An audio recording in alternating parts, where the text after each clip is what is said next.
Thank you for watching the Housing Oregon YouTube channel. Please like and subscribe. Slide decks from the presenters are going to be available below. Thanks for watching. To kick things off, I am Nicole Robleski. I work for an organization called TRC, and we work with Oregon Housing and Community Services to implement the Oregon Multifamily Energy Program, which serves low-income multifamily properties, both new construction and existing buildings, to make energy upgrades and build more energy efficient buildings. Let's see. And I serve as the Communications and Energy Equity Director for that team. Hi, everyone. I'm Kristen Bellows, and I work alongside Nicole at TRC as a marketing manager. So for the past few years, I've been helping lead our marketing efforts for the Oregon Multifamily Energy Program. I'm really excited to be here today to do this workshop with everyone. One of the things I love most about my job and the work we do is trying to take something that might be complicated or hard to understand and find ways we can make that a little bit easier to navigate. And that's what journey mapping can help do. So I'm looking forward to getting to work together today. Awesome. Hi, everyone. I'm Kirsten Pullis. I'm part of Unruh Solutions, led by Sapita Razanya, the amazing Sapita in the room here. And we do equity-focused and participatory research and design. Awesome. Thank you both. Okay, so I'm going to quickly click to, here's our overview of how we're going to be spending our time today. This is our agenda as a journey.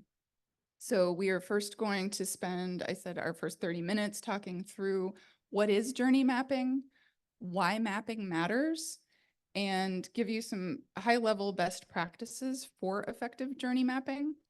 From there, we're going to move into a facilitated workshop. And then we're going to do a little debrief of that workshop at the end of that hour. So that is how we're going to get started. So before we jump into our presentation, I would like you all to do a really quick exercise.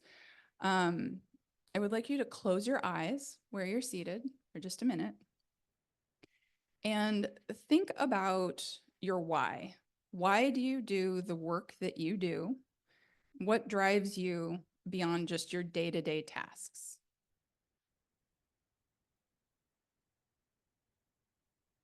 Okay, you can open your eyes now. And can I get a couple of volunteers to share your answer with the room? Yes.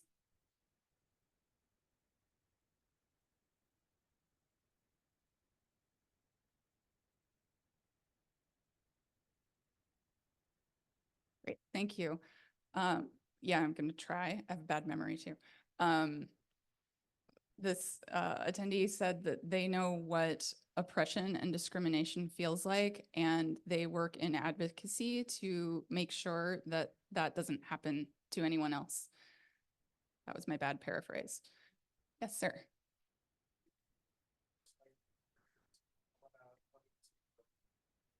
Those people that have a bad day, help them get some sort of so that they can put things up in their place. And that's range from medical care to mental health care. Yeah. All kinds of crisis work. Cool. Thank you. So this gentleman says that he really likes to work with, all of us have a bad day once in a while, and he likes to work to help people find solutions and have a better day, whether that has to do with connecting with family or finding medical resources or whatever might show up in their lives to make them have a better day. Is there one more volunteer? Yes. I think because housing is a human right, and I think that we need to make it better for all of us to be able to afford housing. We need to do that work, and there's a lot of work needed. Awesome, thank you. And lastly, housing is a human right, and that really drives this attendee's passion to work in affordable housing to really meet that need. Let's see, so.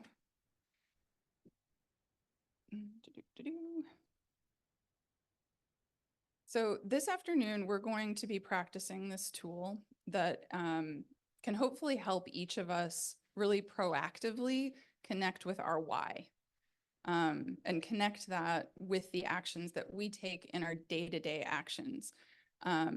So many of you are probably subconsciously mapping resident journeys, and thinking about what is life like for a resident of affordable housing. A lot of what I just heard, and I'm assuming many of us are already, or many others also experience, is our why is really focused on people. And so we're already subconsciously, if not hyper consciously, thinking about what people go through in their experience in affordable housing. And so today we're hoping to help everyone here walk away with a really concrete approach to very deliberately map that resident journey, and then use the understanding that you get from that mapping exercise to make decisions that can provide as much benefit as possible to the residents that we all serve. So as you can see on the slide, a journey map is a visual tool that outlines the process that a person experiences when they're interacting with a service or a product. So journey mapping comes out of marketing and communication. A lot of businesses use this to think about their customer journey and experience, and like who's going to want to buy a product and how do they get there. And we are kind of repurposing that for the purposes of affordable housing residents. So you can think about a journey that someone might take if they're purchasing groceries. Part of your journey is going to be deciding that you need some groceries. Going to the store is the next step, and selecting your items and going to checkout, going home. So those are the really simplistic steps of the journey of buying groceries, as an example. And I'll be giving you a little more specific examples in a couple minutes. So in affordable housing, we can use journey mapping to really understand a resident's experience, to really empathize with what the resident might be going through, gaining deeper understanding of needs and challenges. It really enables us to have a human-centered approach on our decision-making and just our day-to-day tasks, where we can keep residents' perspectives top of mind when we're making decisions for a property or for a project that we might be doing. Journey mapping also helps us to identify what we call pain points, the challenges and trouble that someone might be experiencing, which is unique to every individual. We can pinpoint specific areas where residents might face difficulties, whether that's an application process, maintenance requests, or general just communication with property management. Those are all some examples. We can use that insight then to address issues that might lead to discomfort or unintended consequences, and really reduce those impactful situations. So next, we're going to be going through the anatomy of a journey map. So you all have a giant Post-it note on your tables that match what you see on the screen. You're also going to get a letter size handout in just a few minutes that matches what you see on the screen. So right now, I'm just going to walk you through the different components of that to help us all familiarize ourselves. So first, you're going to see across the top a series of steps. So that's what I just explained, like in the grocery store example, where it's, sequential, time-bound, beginning to end of a process. These are the key milestones that a resident will experience in their journey. Next is down the left-hand side of the page. There are a few different rows, and the top row is resident thoughts and feelings. These are the emotions that the resident experiences at each step in their journey. So when we get to our exercise in a few minutes in the workshop, you're going to be thinking about each of the topics that run down the left-hand side as they pertain to each of these steps. So, for example, what emotions might the resident be experiencing at the very beginning of maybe living with a property our example is going to be residents who are going through a property upgrade, because that's what we work on in our program. So step one is all about living with existing conditions in a building. So what are their thoughts? What are their feelings about that? The next row down, we'll be thinking about what actions are those residents taking in each of those steps. Then what kind of touch points do the residents have during each of those steps with property managers, maybe with a program? But basically these touch points are with whomever is proverbially in charge of whatever is going on and has more agency to make changes. What do those touch points look like? And then the last row is opportunities for change. This is my favorite row. This is where we can take all of the other information that we've put into the journey map and say, hey, we could be doing this thing better. What if we tried X? What if we tried Y? And just kind of jot that down. It doesn't have to be a perfect solution, but it's a space for brainstorming. And then lastly, at the very bottom of the page is a space for resident highlights. So each of you are going to get a scenario that a resident has gone through during a property upgrade, and you will be reading through that together. And this is a space for you to be able to jot down what are some of the key themes that you're learning about this person and the concerns or feelings that they're having around their experience. So next, why does mapping matter? So residents, as we all know, are multidimensional. Everyone has unique life circumstances and really richly complex experiences. And if we want to serve our residents well, it's really valuable to have a sense of what matters to them. And so journey mapping can help us in the following ways. So the first one is to really understand priorities. It allows us to align with resident desires and needs and create those win-win outcomes. So when you have an understanding of what your residents prioritize, maybe what are their goals in life, what are some of their biggest concerns, you can fit that into the decisions you're going to make on their behalf. You can collaborate with them to find solutions that might be stronger than something you would just think of on your own, to find a way for everyone to have a positive outcome.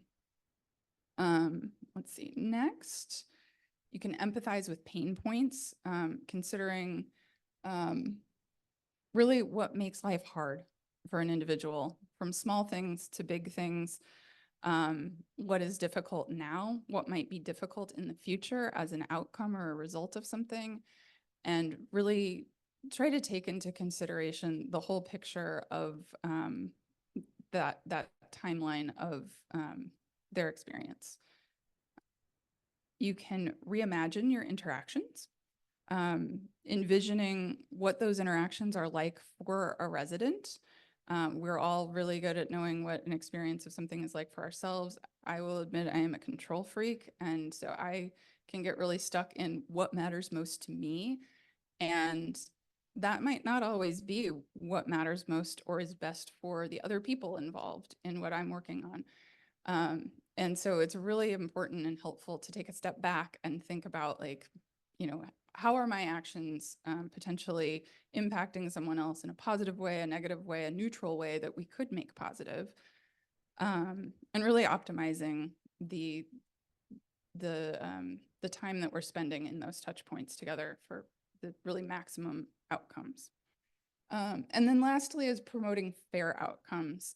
By approaching decisions through the eyes of residents, we can empathize with residents and promote fair outcomes that are rooted in equity rather than just equality. So even though fair housing laws require that everyone be treated equally, be treated the same, a resident-centric approach can ensure that the equal treatment is based on real-world needs. So, you know, whatever the deepest need is can be the baseline, rather than having to look for ways to accommodate specific needs individually. So that is my summary. I'm going to pass it on to Kristen to talk about benefits. Great, thanks. Grab the clicker. Hopefully I can work it. So talking a little bit more about why this matters and what some of the benefits are to taking on a journey mapping exercise. And the really big one is hopefully making improvements. So Nicole talked about sort of the bottom row that we're going to walk through together, which is opportunities for change. So as you go through the journey mapping process, as you interview and talk to residents and gain that insight, you're going to find that there are opportunities to make improvements, hopefully. That's probably or could be why you kickstarted a journey mapping process. Maybe there's an experience that residents are having and you want to see how you might be able to improve that. So journey mapping is going to help you understand where are those pain points, what part of the process feels especially burdensome, and what changes might be on the table that you could kind of implement to make improvements. So streamlining a process is something that we often look for in journey mapping. Are there extra steps or something that is maybe unnecessary that we can eliminate and take out of the equation? And overall, at the end of the day, really try to improve someone's satisfaction and quality of life living at a property. I think it's also important to note that there's really not a bad time to take on journey mapping. So, ideally you could do this really proactively if it all plays out that way, and kind of try to anticipate if there's a change coming, there's something new that you need to roll out. In the scenario we're talking about, we're looking at there are upgrades that need to take place. So there's a construction project happening on site while residents are still living there. If you know that's coming and you can kind of do this exercise in advance, talk to residents and different stakeholders and get their input, you can hopefully prevent some of those pain points from becoming an issue. So that kind of proactive approach can be really helpful. You can also do it kind of retroactively. So kind of interviewing residents and different stakeholders on what their experience was like, and get that feedback for next time.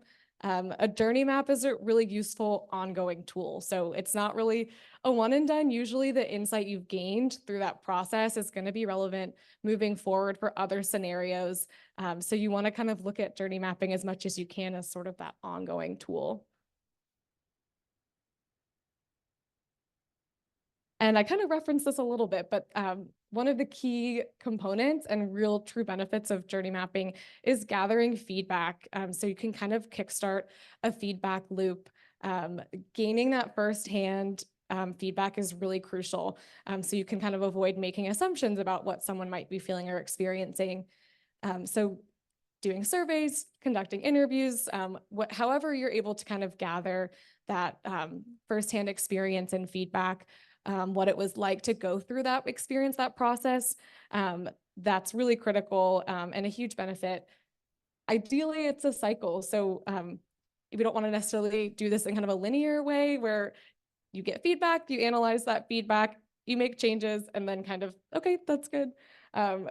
After making changes, after you've made some refinements, being able to go back and gain additional insight and feedback is really helpful to make sure that it had the intended impact, or maybe something else has popped up, an unintended consequence. So kickstarting a feedback loop through journey mapping is a huge benefit and a value add.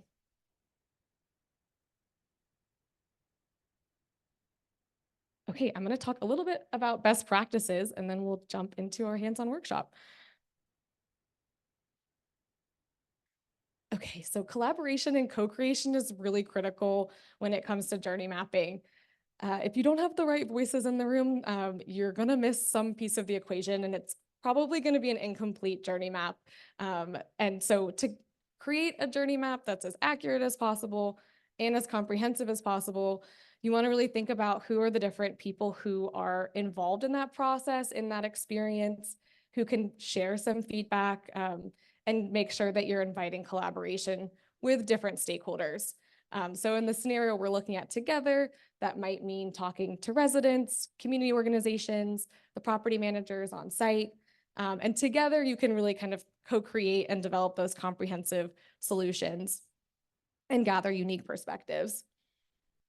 And I think part of the kind of goal there too is to help build community.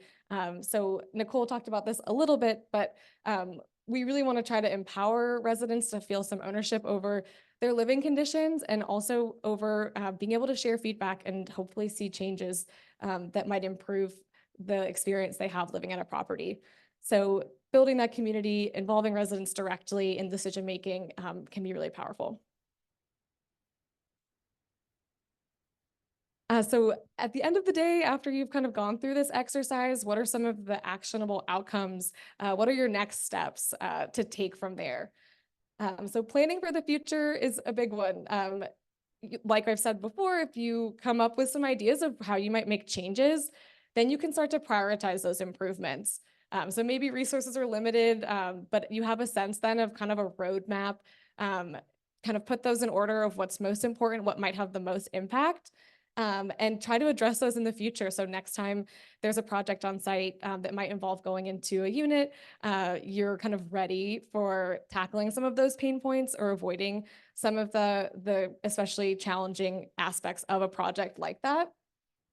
And that might require additional resources or maybe a change in policies. When we dive into this, I think you'll find a lot of the challenges can sometimes be around communication. So maybe information needs to be provided earlier or in a different format, in a different language. And so journey mapping is going to really help you plan for the future, even if it's something you're doing sort of retroactively after the process has already taken place. And then improving communication is a huge piece of journey mapping. So really kind of building that two-way communication workflow. So it's not just information being delivered from the property manager to residents, but giving that opportunity to make sure you're collecting feedback and hearing about what's important to them and what might make their living experience a bit better. And of course, messaging is part of this. So if you find out through journey mapping that something was especially confusing or really hard to understand, or maybe the message came at the wrong time, maybe the information came too late. And so you can kind of make some changes to make sure that the messaging is a bit easier to understand, that it's timely, and that it's as effective as possible. Okay, I think we're going to jump into workshops, but do we want to do questions? If there are any, before we all break out? I think we have a few minutes. If anyone has questions before we do the breakout, we can take a few questions. So I guess for me, it's I can use this for individual, or you talking about like for because you talked about collaborating or like if you have a housing situation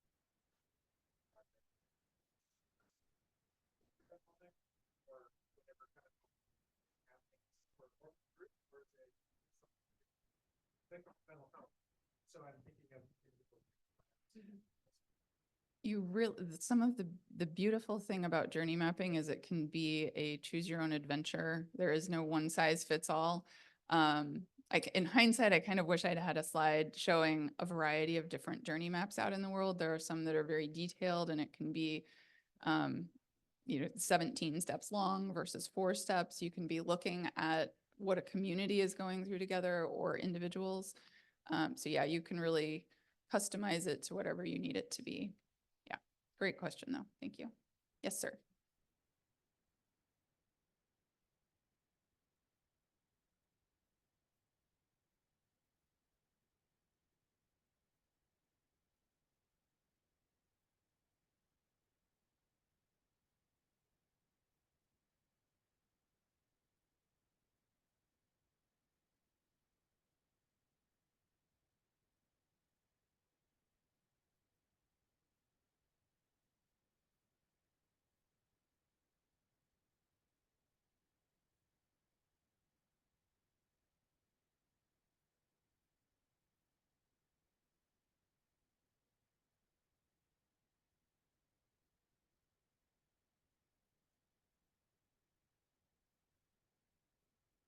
Yeah, I'm going to hand this to Kirsten, but I'm going to repeat your question really quick. So this, because I think we have some Zoom attendees potentially.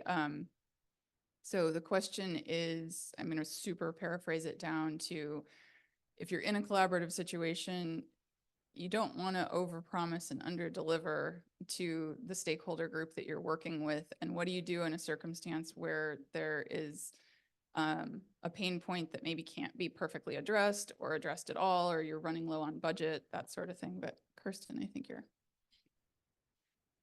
Yeah, I think often with managing expectations, it's just about being open and honest and clear. You know, we're going to go through this process. We want to learn more about what your challenges are, and we're learning and we want to hear from you. But, you know, and our decision's going to be made together, then you can say that. If not, then say we're going to take it back to our team and we'll figure out what we can do within these criteria.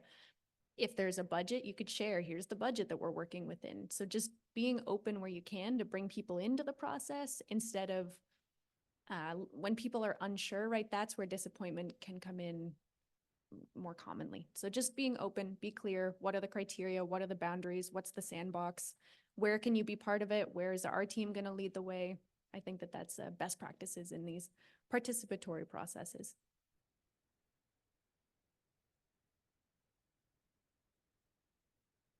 Any other questions? We will have facilitators at your tables too, so you can get more into it. But are there any other big questions for the room? Okay. Well, then I'm going to hand it back to Kirsten. Okay. The first thing we need to do is move our tables around a little bit. So if you are a facilitator right now, can you raise your hand real high? Okay. So we have some tables that don't have facilitators. I'm going to ask y'all to go and Mecca grab a table, and I want to see where we're missing facilitators so we can merge our tables. And then while our facilitators are setting up, I'll just give a bit of background info. So we're going to distribute copies of the journey map to everyone, and we're going to distribute stories. I want to be real clear up front that the stories are fictional. So you're going to either get Arthur Williams or Maria Hernandez. There's probably an Arthur Williams somewhere out in the world, but that's not who we're writing about. This is a story that draws on real research, real stories of other people that we've kind of merged together into a fictional story. We didn't want to pull someone's, real experiences out for examination in a big group of people. So fictional stories. We are also, you're being presented to today by the ORMEP team. So we work on energy efficiency upgrades in affordable housing. And so that's the context of the story you're reading. But again, you can use this in all kinds of different contexts. So we wanted to write about what we know. We have stories about what we know, just to give you something to work with today.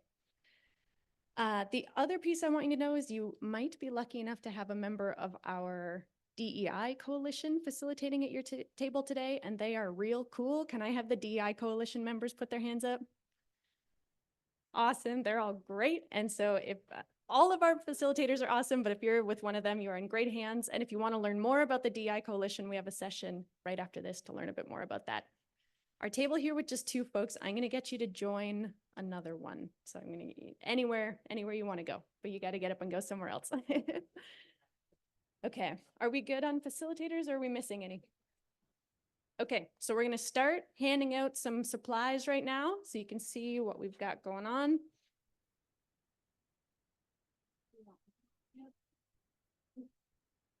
One more Maria. Let's do one more Maria. Awesome.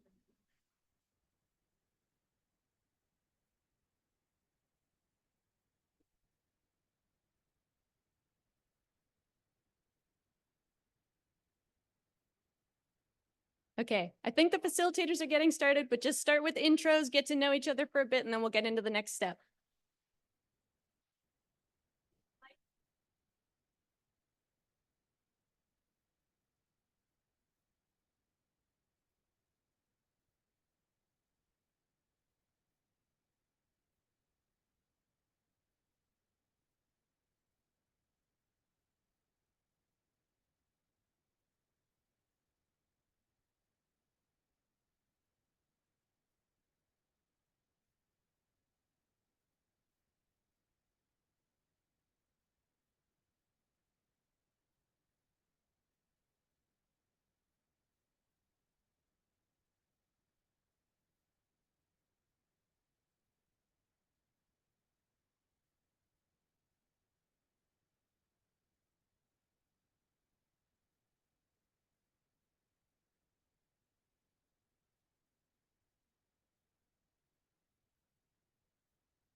Did I say?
Quite a bit as it relates to this is that they are the same. We need to attend to them the same. We forget, I mentioned earlier the example of divorce. Every single movement or change that happens to you in your life is a grief as well as a grace. An example, getting pregnant. If you get pregnant, you're losing your life that you have. That doesn't mean it isn't wonderful and exciting, the life you're gonna have, but something got lost. Something ended. Freedom, partner, right? Money. Sense of self, women talk about that so much, right? Sense of self. And so recognizing that the most wonderful thing that can happen to you, marriage, I've walked through it, they're single. And so recognizing that those two things are always happening can be helpful. That inside one sort of loss is also something beautiful and wonderful and vice versa. And so when you ask the question, how do I address it? You already addressed it. It's already, because you think in terms of grief being bigger than death. And that's the most important thing to consider, that grief is not only about a person, their life has ended. If you're not with you anymore, a child, because you're in prison, that's a horrible thing to be separated from your children. And the grief and loss that goes with that, at the same time that you're grieving the change from being free to not being free, right? You're gonna close this.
Okay, I'm gonna get everyone's attention up here real quick. I'm gonna keep talking until people finish the thought that they're in the middle of, and maybe I'll do some laughing like a teacher. I don't know what the best method is. Okay, start. The mic is the mic on? Are we hearing me? Oh, there we go. Okay, awesome.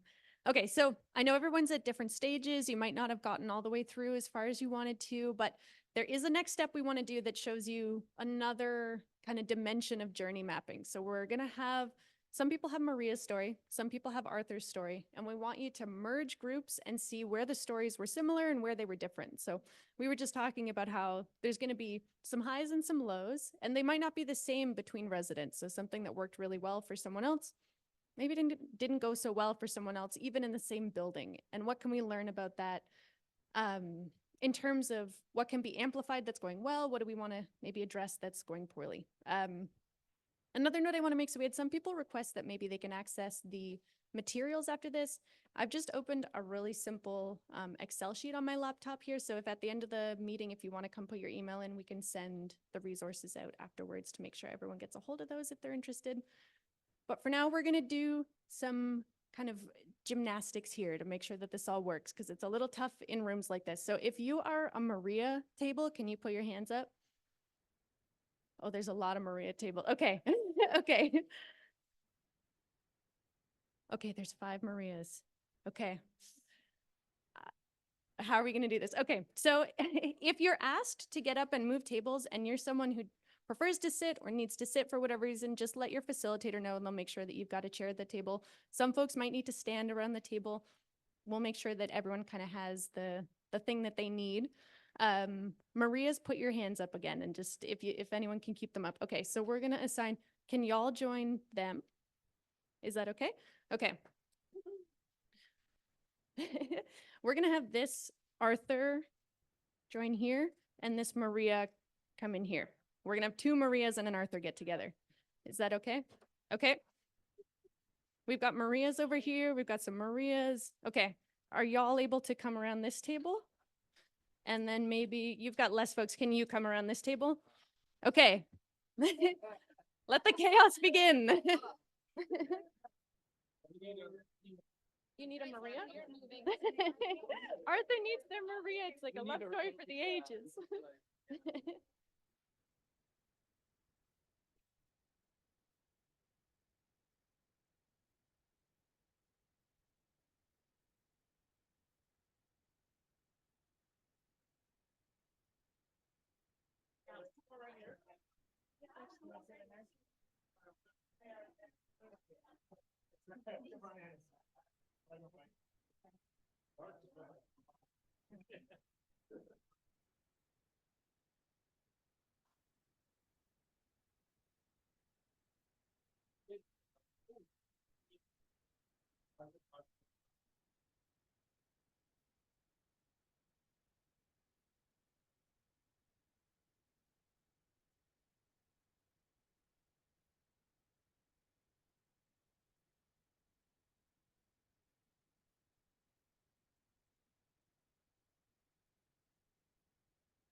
Okay, thank you, everyone. I see one of our groups is finished up and we're getting close to 3:15, so you can't hear. Can I get a little louder in the microphone? I feel like I'm like in the DJ booth, you know? Maybe closer to my mouth. Is this any? Okay, there we go. Awesome. Thank you so much, everyone. We're going to go back to our seats. We're going to do a little bit of a wrap up together, answer any last questions. Yeah, awesome. Oh, is it closed up? Oh, let's get this going again. Okay, there we go. Okay, thank you so much, everyone. I'm going to share just some thoughts that came up for me while I was going around the room. Then I want to hear if anyone else wants to share any big ideas that came up, any lessons, maybe any stumbling points. This actually didn't work very well. How can we do that better? Questions you might have, anything to wrap it up. One of the things that really stood out to me that really reinforced why this is good as a participatory tool is it was so cool hearing different people's perspectives of, whether you're coming at this from maybe a health perspective, or if you're someone who is a resident in buildings like this, or if you've managed construction projects, everyone had really different input to provide and different perspectives, which is why it's so important to have a lot of folks in the room when we're doing work like this. You might have also noticed maybe it was great to have the resident story, but man, it would have been awesome to have the building owner's perspective or the construction company, even hearing them, or, different folks. So the participatory approach is great for just let's get lots of people involved in this process. You might have even wanted, if you do something like this with residents in a building or through a program that you're working with, have the residents involved in the mapping afterwards, have them involved in coming up with the opportunities for change. So it's really cool to see all the different perspectives. I've got the email list open here, so come up anytime or before you leave if you do want to get those things sent along. I'll let you guys share any thoughts, and then we'll open it up just to hear any questions or takeaways, and then we'll wrap it up. Thanks. So let's see. The big takeaways that I heard in the two groups that I was speaking with were really focused on communication. And now I'm blanking on the other one.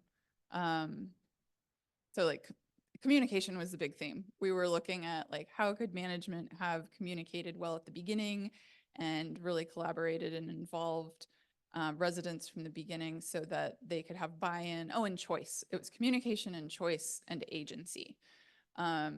So even if the choices are limited, to give residents choices to choose between instead of just dictating and telling them what their experience is going to be. So whether that was, maybe Maria and her family would have liked to go to a hotel. Maybe that would have made it easier for them. Maybe Arthur would have liked to be given a stipend so he could choose the hotel, so he didn't need to be in a noisy one, or maybe it was in an inconvenient spot for him.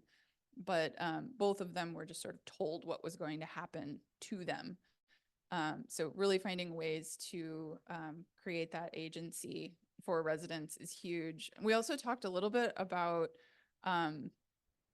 written communication and using multiple languages, maybe looking at creating quick and dirty how-to videos. And I mean quick and dirty, low production.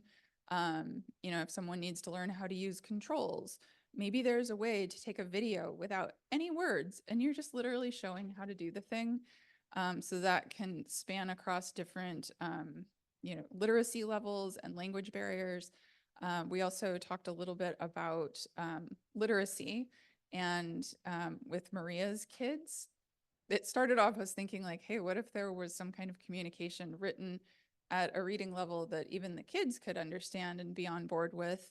And then we started talking about accessible reading levels so the average American can only read at a 5th grade reading level. So ideally you want your communication materials to be written at that level or more simple. So keeping things really straightforward, but also just more communication. In both case studies, each resident only heard about their upgrade through one channel. Maybe it was being communicated in other ways and they missed it, and so it got to them, but maybe there hadn't been a community meeting or a posting on a door. So that was the takeaway from my group. I'll echo that communication came up a lot in the groups that I was working with as well. So I won't repeat too much of what Nicole just shared, but I think we saw that that was a really critical piece. And our groups talked a bit about how if you know what will work well for the community that you're working with, that's really a critical puzzle piece as well. So you're choosing the right channel. Maybe, you know, we had Arthur's story and email was really not a good method of communication. So knowing what will work best in order to get that message out can be really impactful. It was really interesting for me to hear some of the different solutions that people have come up with in their work. So we heard about an alternative to kind of the displacement of residents at a property where residents came together and decided they wanted to stay put on site, and they kind of consolidated into some of the buildings, and the construction took place one building at a time. And so they didn't have to leave and stay in a hotel. And that was a solution that the residents came up with together. So I really enjoyed hearing that example. I think it speaks to kind of problem solving together and really creating that sense of empowerment over putting all the choices on the table and bringing residents into that conversation. And we talked a bit about the ongoing operation of new and unfamiliar equipment and what's kind of the best way to help residents understand a heat pump that they might be unfamiliar with, or a thermostat that they're not sure how to operate. And so thinking about maybe training facility managers on a recurring basis, but also kind of leaning into those trusted communication channels. In Arthur's case, he learned from a neighbor, and that was maybe the best way for him to kind of learn and understand. And that neighbor was able to explain it to him in a way that made sense to him. And so how do we help maybe create sort of that community awareness around operating the equipment? Those community members can help kind of share that information as well as neighbors. So yeah, thanks. Awesome. We've got about 5 minutes, so we're going to open it up to see if there are any thoughts from the audience that can be about the stories. It can be about journey mapping. It could be about the workshop itself. If you have any feedback for us, whatever comes to mind, we'll just take a couple thoughts, and we'll still be up here if you have questions afterwards. So anyone want to share anything? I think I'm going to give you the microphone just so people can hear. Real quick about the training, because we had somebody at our table who worked in the HVAC world. She said there are videos in multi languages available for how all these things work. So we don't even have to make those videos. Cool. Yeah. Thank you. I have some feedback, maybe not related specifically to the stories or the mapping, but as someone who sometimes does that kind of work in buildings, so we are constrained by how the program is designed. So that whole idea of, yes, we want to co-create, but sometimes there is no option to co-create. It's you have to meet this certain standard, or you have to meet this certain efficiency. So if it goes all the way back to program design, like how do we go all the way back there and start co-creating with them and the boots on the ground and the people receiving? That would be ideal. Yeah, when we had Arthur at this table, and when we combined groups who had Maria, we realized that there was a really different experience based off of, you know, race, lived experience, being a parent. And I think that's a really important realization.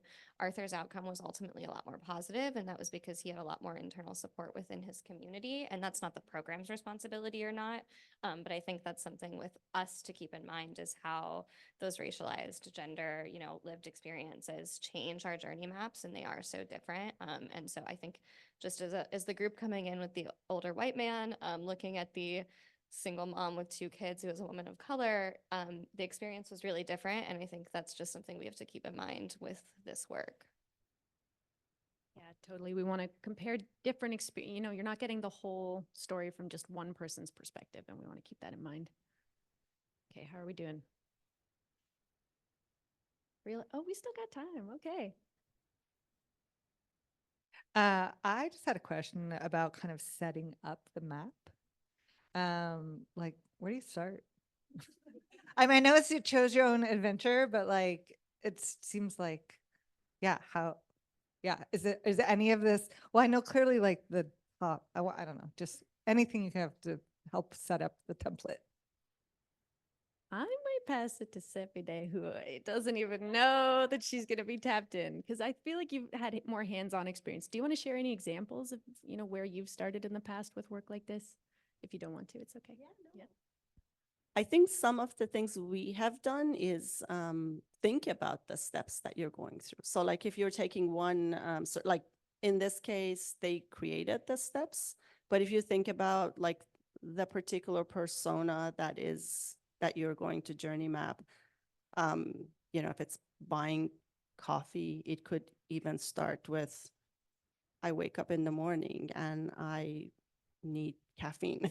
Like that's the beat. Like, so you could start where you want to start, and it could actually really go further back to get deeper into emotions of what are the emotions that get triggered, right? So the question is like, do you want it to be very pragmatic? That's going to tie back to the program design, or do you want to actually get deeper to kind of get to earlier feeling space too? Does that answer your question? Yeah, just like this, for example, makes a lot of sense as a reflective tool. And I'm just thinking about how do I swap that for a plan as a planning tool and not making the connection about how to think forward rather than reflect on what I look like. Yeah. So like, for example, if you are a developer, you're building affordable housing and you're kind of thinking about how do I bring the perspective of a resident in? So it could start with a resident is out there looking for affordable housing. How do they get the information about building? Where do they actually look for building? Do they want to be in places where people from their own community are, or do they want to go somewhere close to where work is, or do they, what that is. So like you may want to think about personas through that to then figure out how do you actually reach the residents that you're trying to bring into affordable housing, right? And maybe there was actually a workshop a couple of years ago about actually designing the houses based on the needs of the ethnic needs of the communities who are going to actually populate those houses. Like if it is ethnic backgrounds, let's say it's a Muslim family, how they want actually the construction of the kitchen to be, interaction with the living space, like based on their cultural and religious needs. Like that could be also really interesting to think about as you're actually planning on who is going to be part of your residence, right? I know Nicole wants to jump in, so I'm going to bring it to Nicole, but I'll also say, if you want to hang out after, we can talk about specific examples too. Okay. I also acknowledge that we were basically at time. We use Journey, and I should not stand in front of that speaker. We use journey mapping as a planning tool a lot in our communication work. And I would say that the first step in it always is going to feel a little retrospective, but it's not. It's more thinking about what are the steps that you want, whatever this persona, that's the word that we use for like someone like Arthur is a persona. He's compiled of different experiences. What are you expecting them to do? What's the end result that you're looking for from them? And then think about what are the steps that they're going to need to take. And it can be these big leaps of you could come up with 4 steps, or it could be really incremental and there are 20 of them. So it can really be as detailed as you want it to be, but think about what are the steps between 0 of maybe they don't even know about the thing yet. So you need to first make them aware of what's happening, to they've completed whatever your assignment is or expectation of them. And then for the vertical, the y-axis strata can also be very detailed. There can be levels of like what kind of materials do you need to make at each step of the way, along with touch points, and there might be geographic locations things need to take place at. And I know I mentioned this to the person who asked this question earlier, but I want to say it to the room is, if you want to see an example of a lot of examples of journey maps, just Google customer journey map. And especially if you do an image search for that, you'll see a ton of different examples. It's a little overwhelming, but you can see all of the different ways that people use this, because marketers use it a lot and they're nerds. So. Okay, thanks everyone. Thanks to our facilitators. Thanks to all of you. Pardon? there's a survey around. We've got a QR code for feedback on the whole conference and folks attending, but also if you want more information, email sign up form at the front. Thanks, everyone.